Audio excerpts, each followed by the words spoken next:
শাহজালাল বিমানবন্দরে একই চত্বরে ঝুঁকি নিয়ে ওঠানামা করছে হেলিকপ্টার ও উড়োজাহাজ। চট্টগ্রামে ধীর গতিতে বিভিন্ন প্রকল্পের কাজ খোঁড়াখুঁড়িতে অতিষ্ঠ নগরবাসী। ৬ বছরেও শেষ হয়নি ব্রাহ্মণবাড়িয়ার আশুগঞ্জের স্টিল রাইস সাইলোর নির্মাণ কাজ। নওগাঁয় সুগন্ধি ধানের দাম মণপ্রতি কমেছে ৩০০ টাকা, বিক্রি হচ্ছে ১৯০০ থেকে ২০০০-এ। হেলিস্থল বন্দর দিয়ে বেড়েছে রমজান কেন্দ্রিক নিত্য পণ্যের আমদানি। দ্রুত ফল বড় পাকাতে হরমোন ও কেমিক্যাল ব্যবহার কৃষকের স্বাদ ও পুষ্টিগুণ ঠিক রাখতে নিরুৎসাহিত করছে কৃষি বিভাগ। জনবল সংকটে বন্ধ চাঁদপুরের মাছের পোনা উৎপাদন কেন্দ্র। এবং যুক্তরাষ্ট্রের চাপে বেল্ট অ্যান্ড রোড ইনিশিয়েটিভ থেকে সরে গেছে পানামা। অভিযোগ চীনের খালে মার্কিন জাহাজ চলাচলের টোল মওকুফে নারাজ মধ্য আমেরিকার দেশটি।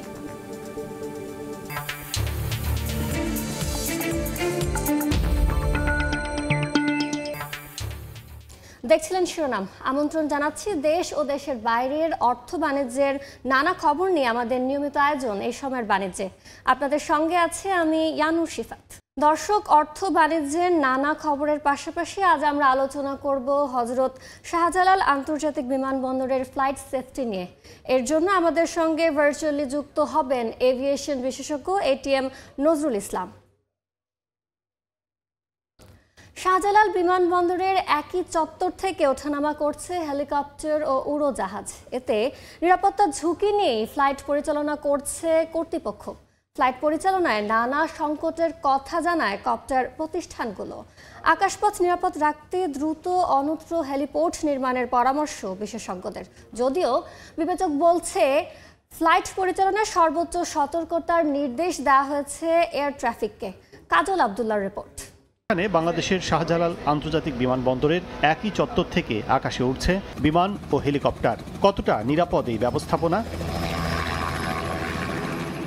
আকাশপথের ওঠানামায় উড়োজাহাজ দ্রুতগামী হলেও সে তুলনায় স্বল্প গতির যান হেলিকপ্টার। এতে বিশেষ করে নিরাপত্তা নিয়ে শঙ্কা জাগায় যেসব ফ্লাইট যেতে হয় রানওয়ে ডিঙিয়ে। এতে কোনো সময় অবতরণকারী উড়োজাহাজ আর উড়ালদা হেলিকপ্টারের সিগন্যালে ত্রুটি হলেই ঘটতে পারে দুর্ঘটনা। সিগন্যাল সহ নানা জটিলতার কথা জানায় সংশ্লিষ্ট প্রতিষ্ঠানগুলো। রানওয়ে থেকে আপনার মিরপুরের দিকে বা আমরা যদি যশোরের দিকে যাই তাহলে আমাদের রানওয়ে ক্রস করতে হয়। তখন আমাদের টেক অফ করতে যেমনিভাবে ওয়েট করতে হয়, অনেক সময় দেখা যায় 10 মিনিট 15 মিনিট। আমরা এরকম অনেক সময় হয় যে আমরা পাওয়ার স্টার্ট দিয়ে আপনার গ্রাউন্ডে ওয়েট করছি, 10 মিনিট 15 মিনিট লেগে যাচ্ছে আমাদের টেক অফ করতে। আবার এমন অনেক হয়েছে যে আমরা খুলনা থেকে ব্যাক করতেছি, ঢাকায় আসতেছি, তখন ল্যান্ড করতে পারছি না আপনার টাওয়ার ক্লিয়ারেন্সের জন্য।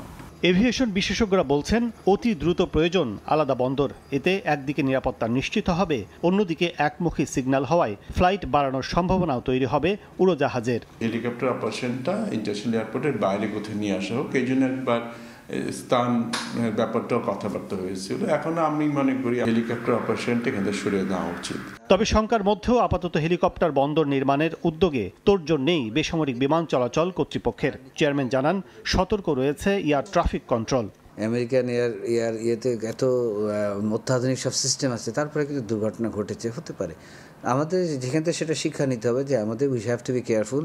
আমাদের এই ঘটনার পরে আমরা এয়ার ট্রাফিক কন্ট্রোল থেকে শুরু করে এয়ারপোর্ট অপারেশনসে আমার যারা ইনভলভ আছে প্রত্যেকে আমি ব্রিফিং করে দিয়েছি যেন তারা আরও অত্যন্ত সতর্কতার সাথে পরিচালনা করে এয়ারক্রাফট। বর্তমান শাহজালাল বিমানবন্দরের উত্তর পাশ থেকে অস্থায়ীভাবে দিনে 15 থেকে 20টি ফ্লাইট পরিচালনা করছে কয়েকটি হেলিকপ্টার সেবাদাতা প্রতিষ্ঠান। কাজল আব্দুল্লাহ, সময় সংবাদ, ঢাকা। দেখছিলেন প্রতিবেদনটি। এই বিষয়ে আলোচনার জন্য আমাদের সঙ্গে যুক্ত হয়েছেন এভিয়েশন বিশেষজ্ঞ এটিএম নজরুল ইসলাম। চলে যাচ্ছে আলোচনায়। জনাব নজরুল ইসলাম, আপনাকে এ সময়ের বাণিজ্যে স্বাগত। আমরা যেমনটা প্রতিবেদনে দেখছিলাম যে ফ্লাইট পরিচালনার হযরত শাহজালাল বিমানবন্দরে ইতিমধ্যে আমরা সক্ষমতার চেয়ে বেশি হ্যান্ডেল করছে বিমানবন্দরে যাত্রী সেবা। একই সঙ্গে আমরা দেখতে পাচ্ছি হেলিকপ্টার সেবা এবং বিমান যে উড়োজাহাজের সেবাটি দুটো একসঙ্গেই পরিচালিত হচ্ছে। এটি আপনি কিভাবে দেখছেন? দেখুন, অনেকদিন ধরেই কথাটা নিয়ে আলোচনা হচ্ছিল যে আমাদের এই এয়ারপোর্টে যেহেতু আমরা থার্ড টার্মিনাল করলাম, যেখানে আরো 1.20 কোটি লোক আমরা বাড়তি যাত্রীসেবা দেব এবং তার জন্য ন্যাচারালি অনেক বেশি ট্রাফিক এখানে আসবে। তো ইতিমধ্যে আমরা যেটা জানি যে আমাদের যে রানওয়ে যে ক্যাপাসিটি, এই ক্যাপাসিটি অলরেডি একটা ম্যাচুর অবস্থায় পৌঁছে গেছে। তো সেই অবস্থা থেকে যদি আমরা উত্তরণ চাই, আমাদের রানওয়ে ক্যাপাসিটি বাড়াতে হবে। তো রানওয়ে ক্যাপাসিটি বাড়াতে যদি আমরা চেষ্টা করি, সেক্ষেত্রে কিন্তু এখন যেহেতু আমি আরেকটা রানওয়ে এই মুহূর্তে করতে পারছি না আমরা, তো আমাদের যেটা করতে পারি যে আমরা ট্রেনিং মিশনগুলো, হেলিকপ্টার ফ্লাইং গুলো আমরা কিন্তু সরে দিতে পারি। এটা নিয়ে আমাদের অতীতে আলোচনা হয়েছিল এবং এটার সাথে কিন্তু একটা সেফটিরও রয়ে গেছে। আপনি দেখেন হেলিকপ্টার একটা স্লো স্পিড এয়ারক্রাফট, যেখানে আপনার আমরা শিডিউল এয়ারক্রাফট গুলো একটু বেশি স্পিডে আসে, তারা আইএফআর ফ্লাইট করে, ভিজুয়াল ফ্লাইট করে।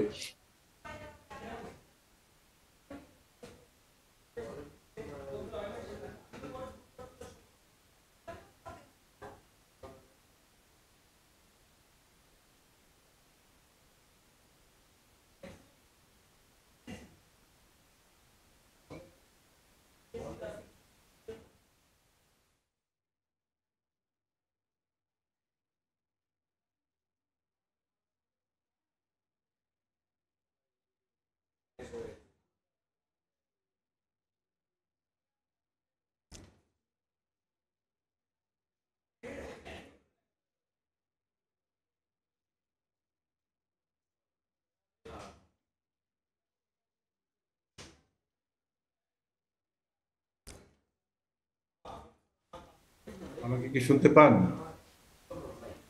স্যার, আমরা যেমনটা কথা বলছিলাম যে যাত্রীর সক্ষমতা বিষয়ে আপনি বলছিলেন, এই বিষয়টি যদি আপনি আবার বলতেন। প্রশ্নটা আবার করুন তো। আমাদের শাহজালাল বিমানবন্দরে সক্ষমতার চেয়ে বেশি যাত্রী হ্যান্ডেল হচ্ছে, সেই সঙ্গে আবার উড়োজাহাজ এবং হেলিকপ্টার সেবা একসঙ্গেই দেওয়া হচ্ছে, এই বিষয়টি আপনি কিভাবে দেখছেন? জি, সেটাই বলছিলাম যে আমরা যখন, আপনি জানেন যে এখানে আমাদের যে সক্ষমতা এই মুহূর্তে আছে রানওয়ে, সেই সক্ষমতা কিন্তু আমরা চূড়ান্ত পর্যায়ে পৌঁছে গেছি। সেখানে যদি আমি আরো বেশি এয়ারক্রাফট আনতে হয়, শিডিউল এয়ারক্রাফট, সেখানে কিন্তু আমরা যদি আবার এই হেলিকপ্টারটি অপারেশনে রাখি, আমরা কিন্তু একটা সমস্যায় পড়ে যাব। আর হেলিকপ্টার হচ্ছে স্লো স্পিড, আর উড়োজাহাজগুলো অনেক বেশি স্পিডে থাকে। এখানে একটা কিন্তু আপনার সেফটির একটা বিষয় রয়ে গেছে এবং এটি এয়ার ট্রাফিক ম্যানেজমেন্ট সিস্টেমও এটি কিন্তু একটা সমস্যা ক্রিয়েট করে। তো এই জন্য আমরা মনে করি অতি বিলম্বে হেলিকপ্টার অপারেশনটা এখান থেকে সরে নেওয়া উচিত। সেক্ষেত্রে কিন্তু আমরা এখানে সেফটিটা আরো এনশিওর করতে পারবো, প্লাস আমাদের রানওয়ে ক্যাপাসিটিও আরো বেড়ে যাবে। তো আমার মনে হয় যে আমরা এটা বিশ্বাস করি যে হেলিকপ্টার অপারেশনটা আমাদের আন্তর্জাতিক বিমানবন্দর থেকে সরে নেওয়া খুবই দ্রুত এ ব্যাপারে পদক্ষেপ নেওয়া উচিত। এটিসি যেটা হচ্ছে এয়ার ট্রাফিক কন্ট্রোল সিগন্যাল মেনেই কিন্তু প্রতিটি ফ্লাইট পরিচালনা হচ্ছে বিমানবন্দরে, এরপরও এই যে নিরাপত্তা শঙ্কা কতটা বিরাজ করে? দেখুন, এটা কিন্তু once in a blue moon হয়ে যেতে পারে। এটা প্রতিদিন যে হবে এমন কোনো কথা নাই। কারণ আপনি দেখছেন যে আমেরিকার মতো একটা বড় রানওয়ে এয়ারপোর্টে কিন্তু এরকম একটা ঘটনা 15 বছর পরে হয়ে গেল। তো একটা এয়ার স্পেসে যখন একটা ইনস্ট্রুমেন্ট ফ্লাইট হয়, শিডিউল ফ্লাইট গুলা সাধারণত ইনস্ট্রুমেন্ট ফ্লাইট করে, আর হেলিকপ্টার গুলো সাধারণত দেখা যাচ্ছে যে ভিজুয়াল অপারেশন করতে বেশি তার সচেষ্ট থাকে। তো এই ধরনের ক্ষেত্রে অনেক সময় ভুল বুঝাবুঝি হতে পারে। এটা আমি মানছি যে এয়ার ট্রাফিক কন্ট্রোলরা তার কন্ট্রোল করবে, তাদের নিয়ম অনুযায়ী একটা এয়ার ট্রাফিক কন্ট্রোল করবে, রেডারও দেখবে, কিন্তু তারপরেও কিন্তু হিউম্যান এররটা থেকে যায়। আর হিউম্যান এরর হয় বলে আমেরিকার একটা বড় এয়ারপোর্টে এই ধরনের একটা দুর্ঘটনা ঘটে গেল 15 বছর পরে। তা আমরা কিন্তু প্রতিদিন হবে এরকম কিন্তু না, ব্যাপারটা তা নয় কিন্তু, বাট এটা হতে পারে। তা আমি কেন সেই রিস্ক নিতে যাবো? আমি মনে করি এই ব্যাপারটা আমরা এয়ার ট্রাফিক কন্ট্রোল ম্যানেজমেন্ট ঠিকই আছে, সবই ঠিক আছে, তারপরেও কিন্তু আমি মনে করি যে আমাদের একটা এয়ারপোর্টে, যে বিজি এয়ারপোর্টগুলোতে এই ধরনের 2 ধরনের অপারেশন না থাকাই বেটার। সেক্ষেত্রে নিরাপত্তা নিশ্চিত করতে সিভিল এভিয়েশন কি কি ধরনের পদক্ষেপ নিতে পারে? যেমন এখানে যেটা আছে, আমাদের রেডার ম্যানেজমেন্টে যেটা আছে ভালো আছে। এয়ার ট্রাফিক কন্ট্রোল যারা আছেন তাদের প্রশিক্ষণ যদি দরকার হয় তারা করাবেন। আমাদের আইএলএস যেটা আছে, ইনস্ট্রুমেন্ট ল্যান্ডিং সিস্টেম, সেটা তারা কার্যকর আছে এবং এটাকে খুব শীঘ্রই তারা উন্নত করতে যাচ্ছেন। ক্যাটাগরি 1 থেকে ক্যাটাগরি 2 তে নিয়ে যাবেন, এটা আমরা জানতে পেরেছি। তো এইগুলো তাদের কথা এগুলো তারা করবেন, এবং এই সিস্টেমটা যদি আরো বেশি ভালো করে মনিটর করা হয় সেটা করতে পারেন। তবে এই ক্ষেত্রে আমি যেটা মনে করি যে হেলিকপ্টার অপারেশন গুলো, যেটা আপনি যে পথ দিয়ে এয়ারক্রাফটের নামে, সেই পথটি কোনো অবস্থাতেই যেন তার পাথটাকে ক্রস না করে এ ধরনের স্ট্যান্ডার্ড কিছু প্রসিডিউর যদি তারা এস্টাবলিশ করেন সেটা ভালো হয়। অর্থাৎ কোনো অবস্থাতেই যেন ফাইনাল অ্যাপ্রোচটা কোনো এয়ারক্রাফট ক্রস না করে, আপনি যেটা দেখে থাকবেন যে আমেরিকা যেটা হয়েছে, সে কিন্তু ফাইনাল পথটা ক্রস করতে যাচ্ছিল এবং তখন এই ব্যাপারটা ঘটে গেছে। তো এই ধরনের কিছু সিস্টেম যদি তারা করে নেয়, যে আপনার যে রানের ফানেল গুলোতে অর্থাৎ টেক অফ এবং ল্যান্ডিং ফানেল গুলোতে কোনো অবস্থাতেই কেউ যেন সরাসরি ক্রস না করে। দক্ষভাবে এই রানওয়েতে হেলিকপ্টার পরিচালনা করার জন্য যে প্রতিষ্ঠানগুলো এই হেলিকপ্টারগুলো পরিচালনা করে, তাদের দায় কতটা মনে করেন? দেখুন, এখানে তাদের কোনো দায় নাই, কারণ তারা তো এখানে অপারেশন করতে চায় এবং তারা চাচ্ছিল, তারা হেলিকপ্টার কোম্পানিগুলো কিন্তু নিজেরাই প্রস্তাব করেছিল তারা এখান থেকে সরে যেতে চায়। তো অতএব এখানে কিন্তু তাদেরকে সরে যাওয়ার জন্য একটি স্পেস দিতে হবে, সেটা সিভিল এভিয়েশনের দায়, সিভিল এভিয়েশন সেটাকে দিতে হবে। অতএব আমি এখানে কোনো দায় দেখছি না। আর পাইলট ট্রেনিং এর কথা যদি বলেন, সেটা আমি আগেও বলেছি, একটা পাইলটের একটা হিউম্যান এরর হতেই পারে, কারণ ট্রেনিং যতই হোক না কেন এরর ইজ এরর। কারণ আপনি দেখে থাকবেন যে আমরা যে কথাটা নিয়ে আজকে আমি শুরুতে বলেছিলাম, সেখানে কিন্তু একটা ধারণা করা হচ্ছে যে হিউম্যান এরর ছিল, অর্থাৎ একটি এয়ারক্রাফটে দেখতে গিয়ে অথবা আরেকটি এয়ারক্রাফটের কথা বলছে এবং সে পাথটা ক্রস করতে গিয়ে দুর্ঘটনাটা ঘটলো। তো এরকম ভুল হতে পারে। তো আমার একটি প্রশ্ন হচ্ছে বা আমার একটি সুপারিশ থাকবে, আমরা এই সমস্যা যেহেতু আমরা জানি হতে পারে once in a blue moon, আমরা কেন এই ধরনের শর্ট রিস্ক নিতে যাব? এছাড়া আপনি যেমনটা বলছিলেন যে প্রতিষ্ঠানগুলো আলাদা হতে চাচ্ছে এবং আলাদা এর হেলিপোর্ট করার কথা জানাচ্ছে বেবি চকো, তবে অর্থ সংকটের কারণে এই উদ্যোগটা এখনো থেমে আছে। আপনি ওরা এবার কিভাবে সমন্বয় করতে পারে বেবি চক এই দুটো বিষয়? এর আগে কিন্তু একটা প্রস্তাব ছিল, প্রাইভেট সেক্টর এগিয়ে আসতে চেয়েছিল। তা আমি যদি মনে করি এখনো প্রাইভেট এবং পাবলিক সেক্টর যৌথভাবে যদি এটা চিন্তা করে, তবে একটা কাজটা সহজ হবে। যদি সরকারি অর্থায়নে অসুবিধা থাকে, তারা কিন্তু প্রাইভেট সেক্টরের সাথে কথা বলতে পারে।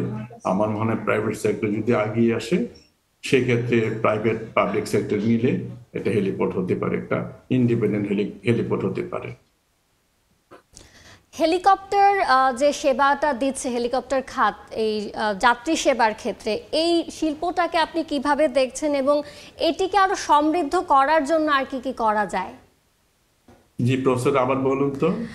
যাত্রী সেবার ক্ষেত্রে হেলিকপ্টার যে ব্যবহার হচ্ছে, এই শিল্প খাতটাকে কিভাবে আপনি দেখছেন এবং এটি সমৃদ্ধ করার জন্য আর কি কি করা যায়?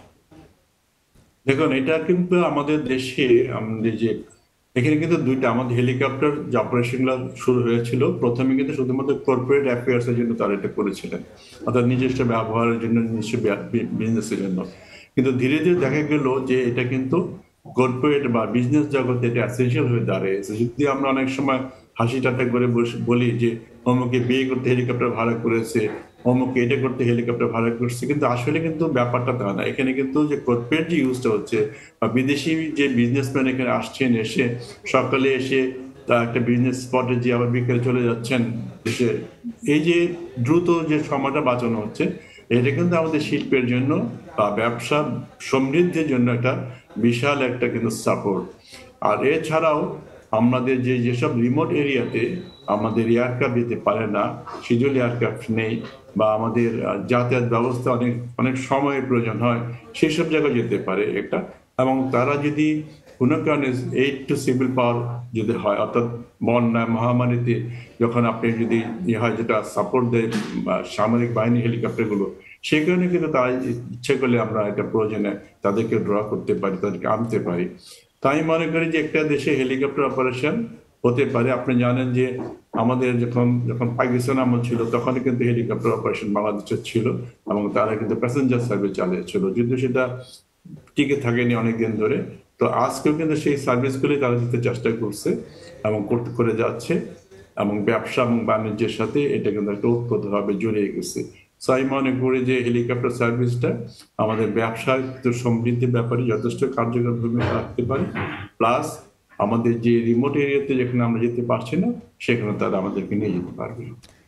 ধন্যবাদ এটিএম নজরুল ইসলাম আমাদের সঙ্গে যুক্ত হওয়ার জন্য। আপনাদেরকে ধন্যবাদ। শাহজালাল বিমানবন্দরের ফ্লাইট সেফটি নিয়ে কথা বলতে আমাদের সঙ্গে যুক্ত হয়েছিলেন এভিয়েশন বিশেষজ্ঞ এটিএম নজরুল ইসলাম। অন্য প্রসঙ্গ, তাজা ফলের ওপর অতিরিক্ত সম্পূরক শুল্ক বাড়ানোর পর পাইকারি ও খুচরা বাজারে বেড়েছে দাম। এই মুহূর্তে রাজধানীর কারওয়ান বাজারে আছেন রিপোর্টার অন্তরা সেন, সরাসরি যাচ্ছি তার কাছে।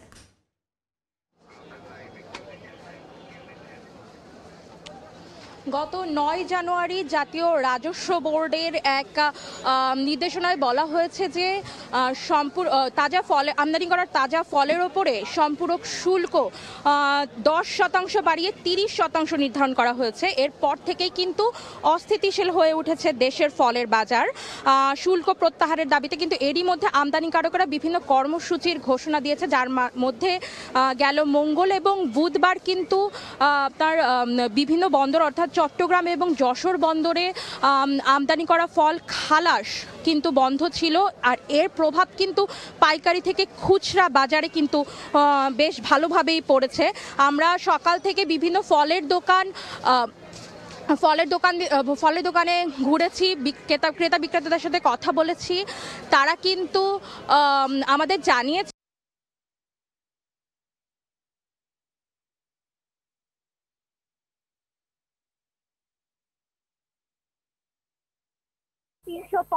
সেটা কিন্তু এখন 450 টাকা কেজিতে বিক্রি হচ্ছে।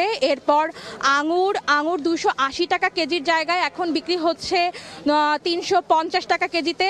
তারপর চায়না কমলা, যেটি আগে বিক্রি হতো 280 টাকা, সেটা এখন 20 টাকা কেজিতে বেড়ে গেছে। এরপর ভুটানের যে কমলা, সেটা 220 টাকা থেকে এখন বেড়ে গেছে 280 টাকা। আর আমরা যে কমলা খাই, রোগীদের পথ্য হিসেবে যেটি সব থেকে বেশি খাওয়া হয় সেটি হচ্ছে কমলা। সেই কমলা কিন্তু আপনার বেড়েছে কেজিতে 20 টাকা। আবার নাশপাতির দিকে যদি আমরা লক্ষ্য করি, সেই দিকে নাশপাতি আগে বিক্রি হতো 280 টাকায়, এখন কিন্তু সেটি বিক্রি হচ্ছে 350 টাকায়। অর্থাৎ এখন আমরা দেখতে পাচ্ছি যে আমদানি করা যত ফল আছে সব ফলের দামই কিন্তু অনেক বেশি।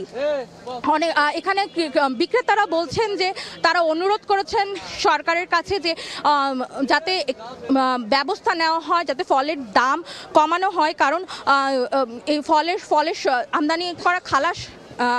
আমদানি করা ফল খালাস বন্ধ হওয়ার কারণে কিংবা এই যে শুল্ক আরোপের কারণে কিন্তু ফলের সরবরাহ অনেক কমে গেছে। আর এই কমে যাওয়ার কারণে কিন্তু দাম বেড়েছে। ক্রেতা কিন্তু মানে নির্ধারিত এবং কম মূল্যে কিন্তু ফল কিনতে পারছে না, ক্রেতার ক্রয় ক্ষমতার বাইরে চলে গেছে কিন্তু এই আপেল, কমলা, বেদানা এই ধরনের ফলগুলো। আর আসছে রমজান, সামনে পবিত্র মাহে রমজান উপলক্ষে কিন্তু মাহে রমজানের আগে এই যে ফলের দাম বেড়ে যাওয়াটা কিন্তু খুব ভালোভাবে নিচ্ছেন না ক্রেতা বিক্রেতা কেউই।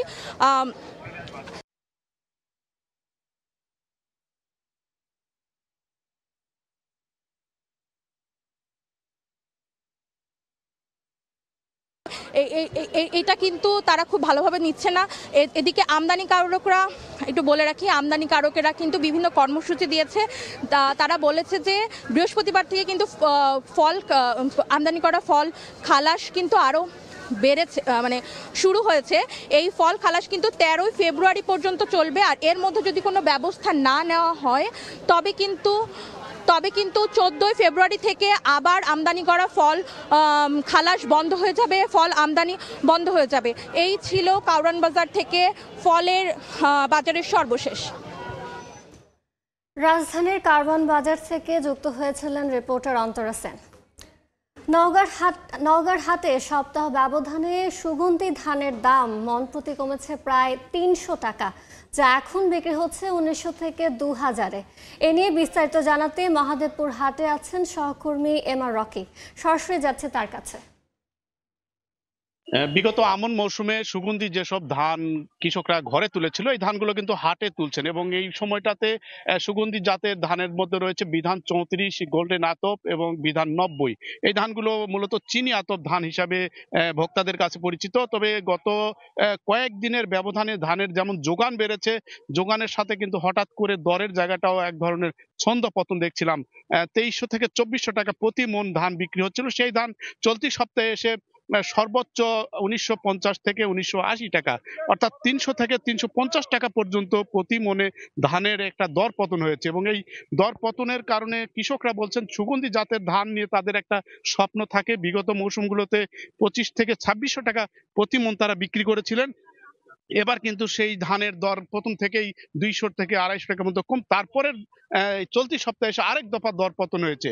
তো চাষিরা যে বিষয়টি বলছেন যে হঠাৎ এরকম একটি দর পতনে অনেকটাই তাদের আশাহত হচ্ছে। পাশাপাশি বাজারে যারা ধান কিনছেন তাদের এক ধরনের নিয়ন্ত্রণ বাজার ব্যবস্থার কারণেই প্রকৃত যে দর সেই দরটা তারা বঞ্চিত হচ্ছেন এবং এই ক্ষেত্রে একটা শক্ত নজরদারি তারা প্রত্যাশা করছেন। এবং বিগত মৌসুমে ধান চাষাবাদের ক্ষেত্রে কিন্তু দফায় দফায় কৃষি উপকরণের দর বৃদ্ধি হয়েছে। অন্যদিকে চালের দর কিন্তু এখনো তেমন কমার লক্ষণ নেই। তারপরে হঠাৎ করে কিন্তু এরকম একটি দর পতনের কারণে চাষিরা আসলে যে অভিযোগের তীর ছুটছেন, বাজার এক ধরনের নিয়ন্ত্রণ বা সিন্ডিকেটের মাধ্যমে দর কমিয়ে দিয়ে ব্যবসায়ীরা মুনাফা তাদের পকেটে তুলছেন, এমন কথা কিন্তু চাষিদের দিক থেকে অভিযোগ আকারে করা হচ্ছে। এই ছিল সার্বিক নওগাঁর ধান বেচা কিনার খবর আমার কাছে। সরাসরি যুক্ত ছিলাম নওগাঁয়। এবার বন্দর বাণিজ্যের খবর।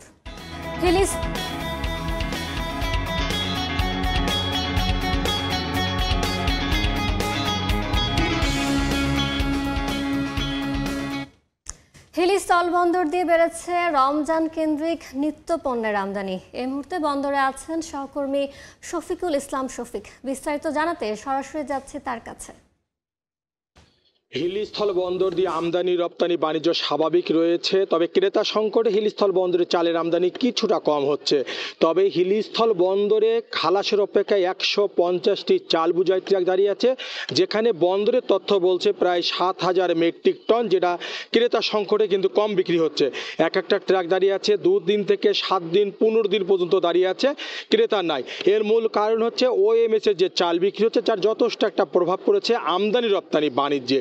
তাছাড়া কিন্তু আসছে রমজান উপলক্ষে কিন্তু এখানে রমজান কেন্দ্রিক যে পণ্যগুলির চাহিদা বাড়ে, বিশেষ করে ছোলা বুট, কিশমিশ, বাদাম, নারিকেল, এই পণ্যগুলোর কিন্তু আমদানি যথেষ্ট কিন্তু বৃদ্ধি পেয়েছে। আগে যেখানে 1-2 ট্রাক আমদানি হতো, এখন প্রতিদিনই কিন্তু আমদানি হচ্ছে। আর এই পণ্যগুলো হিলি বন্দর থেকে প্রতিদিন এখানে বিক্রি হচ্ছে। ক্রেতারা বিভিন্ন জায়গা থেকে আসছেন, সেই পণ্যগুলো তারা কিন্তু নিয়ে যাচ্ছেন। আর তাছাড়া আমি আমদানি যে আপনার যেখানে আমদানি পরিমাণ যেখানে 2-4 ট্রাক বা আসতো, সেখানে কিন্তু প্রতিদিনই আমদানি পরিধি কিন্তু বাড়ছে। এখানে প্রতিদিন 8 থেকে 10 বা 20 ধরনের পণ্য কিন্তু এখানে আমদানি হচ্ছে। তাছাড়া কিন্তু বলা যেতে পারে তাছাড়া কিন্তু চালের যে বিষয়টা, চালের কিন্তু আমদানি, আমি ব্যবসায়ীদের সাথে কথা বলেছি, ক্রেতা না থাকার কারণে কিন্তু এই অবস্থা। তাছাড়া আমদানি যে বাণিজ্য তা কিন্তু স্বাভাবিকই রয়েছে। এতটুকু ছিল হিলিস্থল বন্দর থেকে আমার কাছে ব্যবসা বাণিজ্য এতটুকু। সরাসরি যুক্ত ছিলাম হিলিস্থল বন্দরে। 6 বছরেও শেষ হয়নি ব্রাহ্মণবাড়িয়া আশুগঞ্জের স্টিল রাইস সাইলোর নির্মাণ কাজ। বর্তমানে মেঘনা নদী থেকে সাইলো পর্যন্ত side bagging and loading house, access bridge, steel structure, mechanical ইকুইপমেন্টের কাজ চলছে। তবে নির্ধারিত সময়ের মধ্যে কাজ শেষ করার আশ্বাস কর্তৃপক্ষের। 2018 সালে ব্রাহ্মণবাড়িয়া আশুগঞ্জে শুরু হয় স্টিল রাইস সাইলোর নির্মাণ কাজ। বিদেশি পরামর্শক প্রতিষ্ঠান জেরিকুর তত্ত্বাবধানে নির্মাণ কাজের টেন্ডার পায় মেসার্স তমা কনস্ট্রাকশন অ্যান্ড কোম্পানি লিমিটেড। আধুনিক মানের স্টিলের স্ট্রাকচারে নির্মিত সাইলোতে 30টি বিন রয়েছে। প্রতিটি বিনে ধারণ ক্ষমতা 3500 টন। এই সাইলোটির নির্মাণ কাজ শেষ হলে চালের আর্দ্রতা ও তাপমাত্রা নিয়ন্ত্রণের মাধ্যমে দীর্ঘদিন পর্যন্ত খাদ্যশস্য চাল সংরক্ষণ করা যাবে। তবে গত 6 বছরেও শেষ হয়নি প্রকল্পের কাজ। করোনা মহামারীকালে কাজ আটকে থাকা পরামর্শক প্রতিষ্ঠান পরিবর্তন ও সর্বশেষ রাজনৈতিক পট পরিবর্তনের কারণে প্রতিবন্ধকতা তৈরি হয় বলে দাবি ঠিকাদারি প্রতিষ্ঠানের। আমাদের আগের যে একটা রেট ছিল সেক্ষেত্রে সময় যাওয়ার ক্ষেপণ হওয়ার কারণে আমাদেরও অর্থনৈতিকভাবে আমরা খুব লসের মধ্যে আছি, কেননা কাজটা দ্রুত শেষ করতে পারলে আমাদের জন্য সবচেয়ে আমরা লাভবান হতাম। বর্তমানে মেঘনা নদী থেকে সাইলে পর্যন্ত side bagging and loading house, access bridge, steel structure, mechanical ইকুইপমেন্টের কাজ চলছে। যদি পিছিয়েও থাকে এটাকে ব্যাকআপ দেওয়ার মতো তাদের বর্তমান যে একটু সমস্যা পটভূমি পরিবর্তনের সাথে সাথে তাদের একটু সমস্যা হয়েছিল, এটা রিকভারি করতে চেষ্টা করছে এবং রিপোর্টে হয়ে গেছে আপাতত। তো খুব তাড়াতাড়ি আশা করি যেটা। সম্প্রতি প্রকল্প এলাকা পরিদর্শন করে নির্ধারিত সময়ের মধ্যে কাজ শেষ করে আশ্বাস দেন খাদ্য উপদেষ্টা। কিছুটা আবার গতি আসছে, আশা করছি এটা গতি আসবে এবং আগামী ৬-৭ মাসের মধ্যেই এই কাজটা শেষ হবে। স্টিল স্যালুটি নির্মাণে ব্যয় ধরা হয়েছে ৫৪০ কোটির বেশি টাকা। উজ্জ্বল চক্রবর্তী, সময় সংবাদ, ব্রাহ্মণবাড়িয়া। জনবল সংকটে বন্ধ হয়ে গেছে চাঁদপুরের একমাত্র মাছের পোনা উৎপাদন কেন্দ্র। 10 বছরে অযত্নে পড়ে আছে কেন্দ্রটির বিভিন্ন যন্ত্র ও স্থাপনা। 2 জন কর্মচারী থাকলেও গত 4 মাসে বেতন ভাতা বন্ধ তাদের। কেন্দ্রটি বন্ধ থাকায় পাশের জেলা থেকে বেশি দামে রেনু কিনতে হচ্ছে চাষিদের। আছে বড় পুকুর, পোনা উৎপাদনের জন্য আলাদা শেড ও প্রয়োজনীয় সরঞ্জাম, তবে ব্যবহার না হয় সব কিছুই পরিত্যক্ত। সরকারিভাবে চাঁদপুরে একমাত্র মাছের পোনা উৎপাদন কেন্দ্রে নেই কোনো কর্মকর্তা। এলাকাবাসী জানান গত 10 বছর ধরে কেন্দ্রটিতে নেই স্বাভাবিক কার্যক্রম। সবশেষ গত 5 আগস্টের পর থেকে কর্মকর্তা শূন্য। 2 জন কর্মচারী থাকলেও গত 4 মাস বেতন ভাতা বন্ধ তাদের। এ কারণেই বন্ধ হয়ে গেছে পোনা উৎপাদন। স্থানীয় মৎস্য চাষিদের বাধ্য হয়ে পাশের জেলা থেকে বেশি খরচ করে রেনু কিনতে হচ্ছে। নষ্ট হচ্ছে পোনা উৎপাদন কেন্দ্রের যন্ত্রাংশ ও অবকাঠামো। সরকারিভাবে কোনো রেনুর আমরা সহযোগিতা পাই না। আমরা লাকসাম থেকে আমরা আনতে অনেক খরচ। যদি সরকারি রেনু পাইতাম তাহলে আমাদের এত টাকা ইনভেস্ট হইতো না, আর বাজারও এত মূল্যে আপনার মাছের দামও হইতো না। আদার দামে আর আমাদের খরচে মিলে না।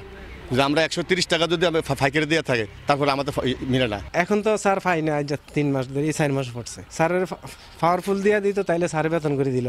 তবে সংকট সমাধানে প্রয়োজনীয় ব্যবস্থা নেওয়ার আশ্বাস প্রশাসনের। এই মাসে হলো পুকুর প্রস্তুতির কাজটা চলবে ফেব্রুয়ারি মাস, আর আগামী মাস থেকে আমাদের উৎপাদনে আমরা চলে যাব। আলহামদুলিল্লাহ জুন জুলাই মাসের 15 তারিখ পর্যন্ত আমাদের এই রেন উৎপাদন কার্যক্রমটা চলমান থাকবে। এই হ্যাচারিটা যদি আমরা যথাযথভাবে ব্যবহার করতে পারি তাহলে আমরা বিশ্বাস করি এই অঞ্চলের অনেক বেকাররাই মৎস্যচাষী উদ্যোগী হবে। আশা করি যে এই হ্যাচারিটাকে কিভাবে আরও প্রোডাক্টিভ করা যায় সেই জন্য আমরা একটা উদ্যোগ গ্রহণ করব। মৎস্য বিভাগের তথ্য মতে আগে স্বাভাবিক উৎপাদনের সময় প্রতি বছর 118 কেজি মাছের রেনু পোনা উৎপাদন হতো এই কেন্দ্র থেকে। ফারুক আহমদ, সময় সংবাদ, চাঁদপুর।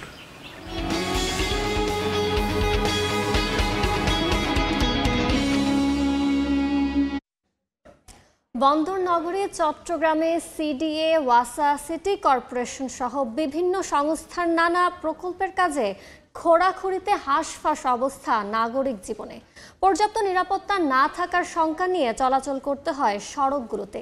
নীতি নির্ধারকরা এই জনদুর্ভোগের কথা স্বীকার করে বলছেন, সর্বনিম্ন দুর্ভোগ বিবেচনা করে প্রকল্পের কাজগুলো দ্রুত শেষ করার চেষ্টা চলছে। বন্দরনগরী চট্টগ্রামের বাওয়া স্কুল থেকে লালখান বাজার মোড় পর্যন্ত প্রায় 1 কিলোমিটার এলাকা জুড়ে চলছে এলিভেটেড এক্সপ্রেসওয়ে র্যাম্প নির্মাণের কাজ। বড় বড় গর্ত, নানা ভারী যন্ত্রপাতি আর খোঁড়াখুড়িতে চলাচলের অনুপযুক্ত এই রাস্তায় নিরাপত্তাহীনতা যেমন রয়েছে, তেমনি চলাচলে পোহাতে হচ্ছে চরম দুর্ভোগ। শুধু এলাকা নয়, র্যাম্প নির্মাণের কাজ চলায় বন্দর এলাকা, নিমতলা সহ বেশ কিছু সড়কেরই এমন বেহাল দশা। ধুলাবালিতে অতিষ্ঠ জনজীবন। এখানে কোনো নিরাপত্তা নাই। আমি কয়েকদিন আগে গেছি, এদিকে দেখতেছি একটা লোহা পড়ছে, এদিকে একদম উপর থেকে পড়ে গেছে। বিভিন্ন ধরনের রড, বিভিন্ন স্ট্রাকচার পরে থাকতে দেখা যায়। এখন আমরা অনেক সময় ভয়ে নিচ দিয়ে চলাচল করতে পারি না, ব্রিজ পার হতে পারছি না। এখন এদিকে আসলে গাড়ি না, এইরকমেরই অবস্থা।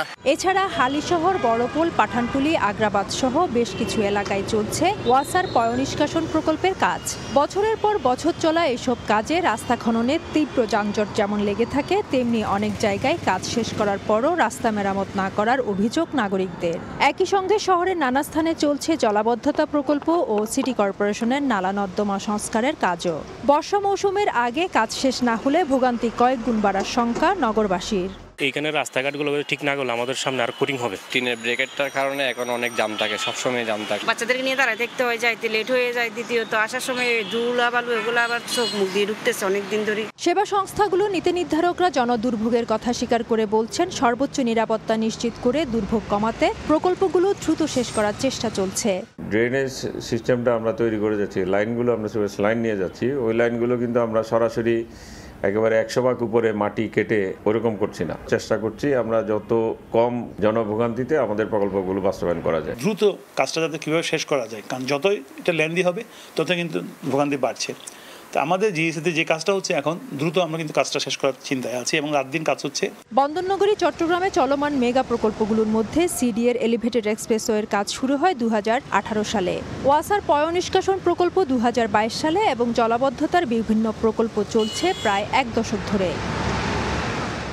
আধুনিক বন্দরনগরী চট্টগ্রাম প্রতিষ্ঠায় নানা প্রকল্পের নানামুখী কাজ চলছে, কিন্তু এইসব কাজ অপরিকল্পিত এবং ধীরগতি হওয়ার কারণে তা জনস্বস্তি দেওয়ার পরিবর্তে দিচ্ছে জনভোগান্তি। এক্ষেত্রে বিশেষজ্ঞরা বলছেন সেবা সংস্থাগুলোকে জবাবদিহিতা বাড়ানোর পাশাপাশি কাজ করতে হবে সমন্বিতভাবে। ফেরদৌস লিপি, সময় সংবাদ, চট্টগ্রাম। দেখছেন এই সময়ের বাণিজ্য।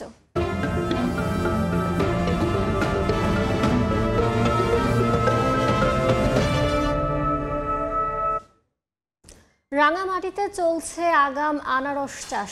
ফল দ্রুত বড় করা ও পাকাতে কৃষক ব্যবহারে করছেন বিভিন্ন প্রকার হরমোন ও কেমিক্যাল। অবশ্য রাসায়নিক প্রয়োগের বিষয়ে কৃষকদের নিরুৎসাহিত করার কথা জানিয়েছে কৃষি বিভাগ। রাঙামাটির বিস্তীর্ণ পাহাড়ি জমিতে আবাদ হচ্ছে আনারস। আগাম ফলন ঘরে তুলতে পরিচর্যায় ব্যস্ত কৃষক। এপ্রিল থেকে জুন পর্যন্ত আনারসের ভরা মৌসুম, কিন্তু বেশি লাভের আশায় জেলার অনেক কৃষক আগাম আনারসের চাষ করছেন। ফল দ্রুত বড় করতে তারা ব্যবহার করছেন বিভিন্ন প্রকার হরমোন ও কেমিক্যাল। এমনকি ফল পাকাতেও ব্যবহার করা হচ্ছে রাইফেন, কার্বাইটের মতো রাসায়নিক। এতে নষ্ট হচ্ছে ফলের স্বাদ ও পুষ্টিগুণ। যদিও কৃষকের দাবি, আগাম আবাদে বৃষ্টি না হওয়ায় এসব রাসায়নিকের বিকল্প নেই। স্প্রে করলে 1 মাসের ভিতরে ফল আসে, আসার পর তারপর আমরা এটাকে আবার ভিটামিন করি, এখন যে করতেছি ভিটামিন করলে ফল পরিপক্ক আসে। আনারসগুলো ছোট, সেই জন্য একটু বড় করার জন্য ভিটামিন প্রয়োগ করতে হয়, ফরমালিন ব্যবহার করা হয়, এটা কোনো ক্ষতি না। হরমোন প্রয়োগের প্রভাব বিষয়ে কোনো গবেষণা না থাকলেও ফল পাকানোর ক্ষেত্রে নিষিদ্ধ রাসায়নিক ব্যবহারের ক্ষেত্রে নিরুৎসাহিত করার কথা জানায় কৃষি বিভাগ। অনেক কৃষক সেটা কার্বাইড ইউজ করে থাকেন, তো সেক্ষেত্রে আমরা আসলে এটা আমরা উৎসাহিত করি কৃষকদের এই ধরনের কেমিক্যালগুলো ফল পাকানোর ক্ষেত্রে না ব্যবহার করার জন্য। প্লান্টিং টাইমটা ভেরিয়েশন করে যদি আগাম চাষ করে সেক্ষেত্রে কোনো সমস্যা নাই, কারণ সেক্ষেত্রে ফুড ভ্যালু এবং তার যে টেস্ট দুটোই অক্ষুণ্ণ থাকবে। কৃষি বিভাগের তথ্য মতে রাঙামাটিতে এবছর 2530 হেক্টর জমিতে আনারসের আবাদ করা হয়েছে, যার মধ্যে আগাম আবাদ করা হয়েছে প্রায় 1000 হেক্টর জমিতে। সময় সংবাদ, রাঙামাটি। দেখছেন এই সময়ের বাণিজ্য। Bangladesh university of business and technology বিইউবিটিতে অনুষ্ঠিত হলো ন্যাশনাল রোবোটিক্স চ্যাম্পিয়নশিপ 2025। বিইউবিটির EEE ক্লাবের তত্ত্বাবধানে আয়োজিত প্রতিযোগিতার মাধ্যমে তরুণ প্রযুক্তিবিদ ও উদ্ভাবকদের দক্ষতা বিকাশের এক অনন্য সুযোগ সৃষ্টি হয়। প্রতিযোগিতা অংশগ্রহণকারীরা তাদের রোবোটিক্স প্রকল্প উপস্থাপন করেন। এতে দেশের বিভিন্ন সরকারি ও বেসরকারি বিশ্ববিদ্যালয়ের 1200-এর বেশি শিক্ষার্থী অংশ নেন। এবারের আসরে 4টি শাখায় প্রতিযোগিতা হয়। এর মধ্যে ছিল সকার, ড্রোন রেসিং, ব্যাটল বট ও প্রকল্প প্রদর্শন। প্রতিযোগিতার মিডিয়া পার্টনার সময় মিডিয়া লিমিটেড।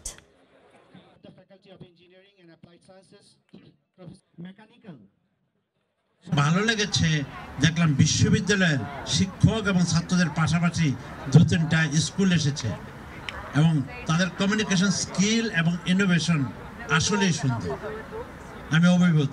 আমাদের তরফ থেকে যদি কোনো লিমিটেশন থাকে এই ইভেন্টটি হোস্ট করার জন্য, as a vice chancellor, please accept my apology. I can promise if you bring this kind of event in the future at BUBT, we would try better.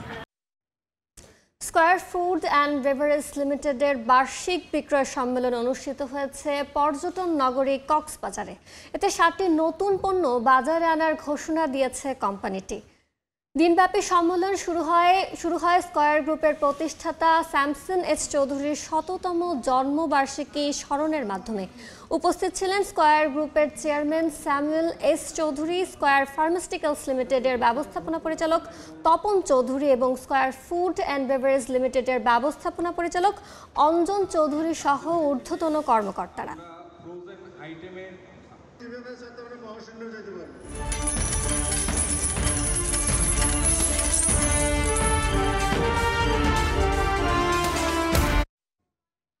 চলতি বছরের প্রথম মাসে বিশ্ববাজারে খাদ্যপণ্যের দাম কমেছে, যদিও এখনও তা গত বছরের চেয়ে বেশিতে বেচা কেনা হচ্ছে বলে জানিয়েছে জাতিসংঘের খাদ্য কৃষি বিষয়ক সংস্থা FAO। শুক্রবার প্রকাশিত FAOর মাসিক প্রতিবেদনে জানানো হয়, গত বছরের ডিসেম্বরের তুলনায় জানুয়ারিতে খাদ্যপণ্যের দাম কমেছে 1.6%। তবে এক বছর আগের তুলনায় দাম এখনও 6.2% বেশি। এদিকে ডিসেম্বরের তুলনায় ভোজ্য তেলের দাম 6.6% কমলেও গত বছরের জানুয়ারির তুলনায় তা এখনও প্রায় 25% বেশি। অন্যদিকে দুগ্ধজাতীয় পণ্যের দাম বিশ্ববাজারে গত মাসে বেড়েছে 2.4%।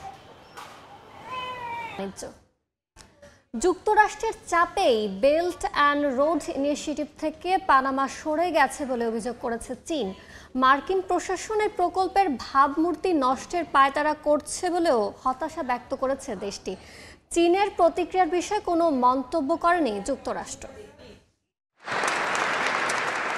যুক্তরাষ্ট্রের মসনদে বসার পর থেকে ডোনাল্ড ট্রাম্প পানামা খালে চীনের হস্তক্ষেপ নিয়ে নানা মন্তব্য করেছেন। সম্প্রতি চীনের বেল্ট অ্যান্ড রোড ইনিশিয়েটিভ থেকে সরে আসার ঘোষণা দেয় পানামা সরকার। সিদ্ধান্তটি মার্কিন প্রভাবের ফলাফল কিনা তা নিয়ে আন্তর্জাতিক অঙ্গনে চলছে আলোচনা। এমন পরিস্থিতিতে এবার মুখ খুলেছে চীন। চীনা পররাষ্ট্র মন্ত্রণালয় এমন সিদ্ধান্তে হতাশা ব্যক্ত করেছে। একই সঙ্গে যুক্তরাষ্ট্রের বিরুদ্ধে এই প্রকল্পের ভাবমূর্তি নষ্টের জন্য পানামার ওপর চাপ প্রয়োগ ও প্রভাব বিস্তারের অভিযোগ এনেছে বেইজিং। সম্প্রতি বছরগুলোতে বেল্ট অ্যান্ড রোড ইনিশিয়েটিভের আওতায় চীন ও পানামার সহযোগিতা উল্লেখযোগ্য অগ্রগতি অর্জন করেছে, যা উভয় দেশের জনগণের জন্য ধারাবাহিকভাবে সুফল বয়ে এনেছে। আমরা আশা করি পানামা দ্বিপাক্ষিক সম্পর্কের সামগ্রিক পরিস্থিতি ও দুই দেশের দীর্ঘমেয়াদী স্বার্থ বিবেচনায় সঠিক সিদ্ধান্ত নেবে এবং বাহ্যিক হস্তক্ষেপ দূর করবে। এই প্রকল্পে বিশ্বব্যাপী অর্থনৈতিক সহযোগিতা বৃদ্ধির লক্ষ্য নিয়ে কাজ করছে বলে দাবি করেছে চীন। বিশ্বের 150টিরও বেশি দেশ এরই মধ্যে এই প্রকল্পে যুক্ত হয়েছে, যার মধ্যে লাতিন আমেরিকার 20টিরও বেশি দেশ রয়েছে। পানামার সঙ্গে চীনের এই সহযোগিতা গত কয়েক বছরে দৃশ্যমান অগ্রগতি এনেছে বলে দাবি করেছে বেইজিং। চীন আশা করছে দ্বিপাক্ষিক সম্পর্কের বৃহত্তর চিত্র ও জনগণের দীর্ঘমেয়াদী স্বার্থ বিবেচনায় নেবে পানামা। তবে এই সিদ্ধান্ত আদৌ পরিবর্তন হবে কিনা তা নির্ভর করছে পানামা সরকারের পরবর্তী পদক্ষেপের উপর। ইয়াসিন মোহাম্মদ জিসান, সময় সংবাদ।